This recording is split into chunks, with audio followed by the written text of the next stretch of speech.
Kalian tahu nggak sih, salah satu sumber utama pendapatan negara kita itu datang dari pajak.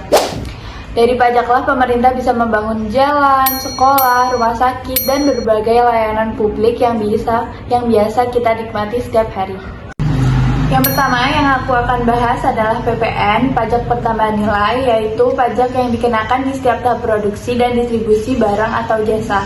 Sederhananya, setiap kali ada tambahan nilai dari sebuah produk, misalnya bahan mentah menjadi barang jadi, di situ ada PPN-nya.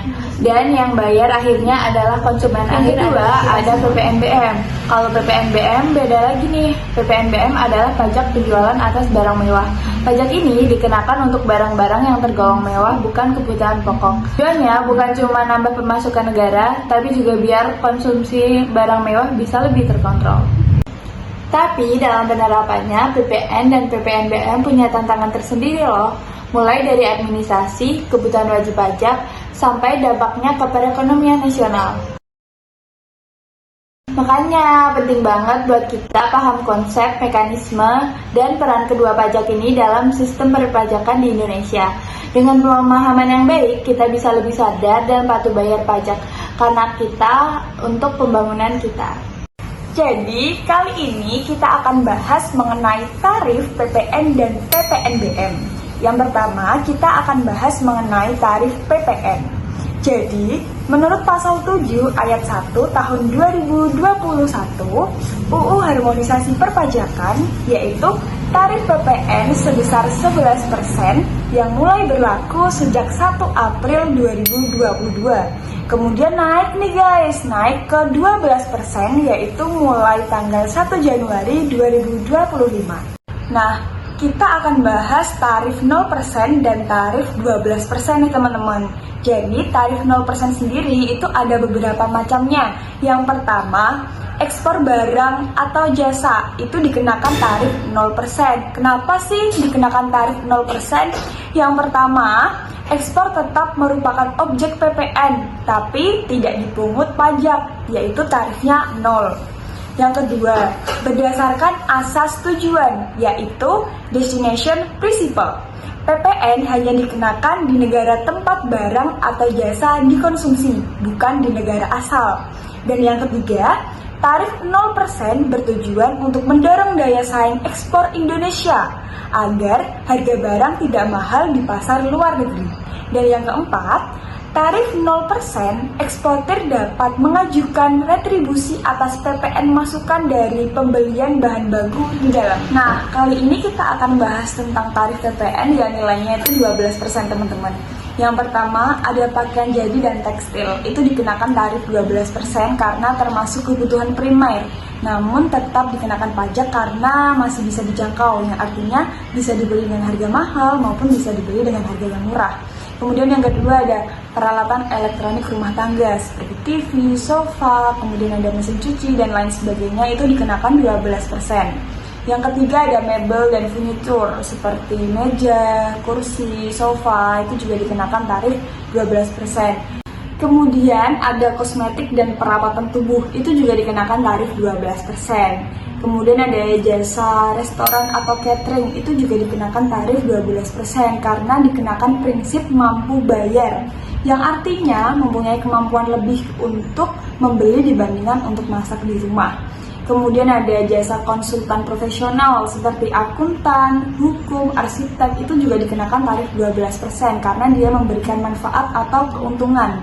Kemudian ada jasa periklanan, itu juga 12%, dan yang terakhir ada jasa penyewaan gedung dan perkantoran, itu juga dikenakan tarif 12%. Dan itulah tarif-tarif PPN yang dikenakan 0% dan 12% teman-teman.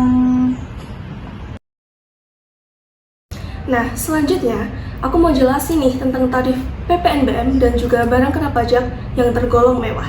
Tapi sebelum itu, aku mau sebutin dulu apa aja sih karakteristik dari objek PPNBM itu sendiri.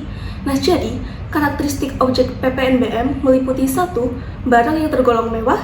Yang 2. Bukan barang yang termasuk kebutuhan pokok. Yang 3. Yaitu dikonsumsi oleh masyarakat tertentu. Dan yang terakhir, dikonsumsi dengan tujuan untuk memberatkan kelas atau status.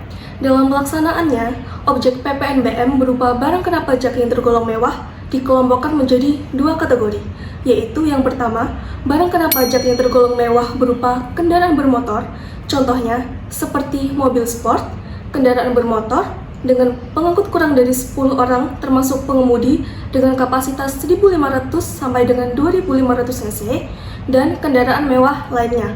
Kemudian yang kedua yaitu barang kena pajak yang tergolong mewah selain kendaraan bermotor. Contohnya seperti hunian mewah, kapal pesiar mewah, dan balon udara yang dapat dikemudikan dan tidak bertenaga oleh penggerak. Pada dasarnya, tarif pajak penjualan atas barang mewah yang paling rendah yaitu 10% dan untuk yang paling tingginya yaitu sekitar 200%. Jadi, untuk kesimpulannya, tarif pajak penjualan atas barang mewah didasarkan pada pengelompokan barang yang tergolong mewah itu sendiri. Nah, di sini aku mau bahas tentang dasar hukum dari PPN dan PPNBM. Nah, yang pertama itu ada pada UU nomor 83 tahun 1983, yaitu tentang mengatur PPN dan PPNBM di Indonesia. Kemudian ada nomor UU 42 tahun 2019, yaitu mengubah beberapa ketentuan dari UU 83 1983, termasuk definisi, objek, tarif dalam PPN dan PPNBM. Kemudian ada UU nomor 7 tahun 2021, yaitu tentang mendefinisi perubahan-perubahan terkait tarif PPN. Selanjutnya ada PMK 131 tahun 2024, yaitu tentang mengatur penerapan tarif PPN baru dan mekanisme dasar pengenaan pajak termasuk penggunaan nilai lain dalam DPP PPN. Kemudian ada PMK 15 tahun 2023, yaitu mengatur kategori dan tarif objek dalam PPNBM. Kemudian ada PP 73 tahun 2019, yaitu mengatur kategori barang mewah termasuk kendaraan. Kemudian ada PP 61 tahun 2020, yaitu mengatur barang mewah yang bukan dari kendaraan bermotor. Kemudian ada peran dalam peningkatan penerimaan negara dari PPN dan PPNBM.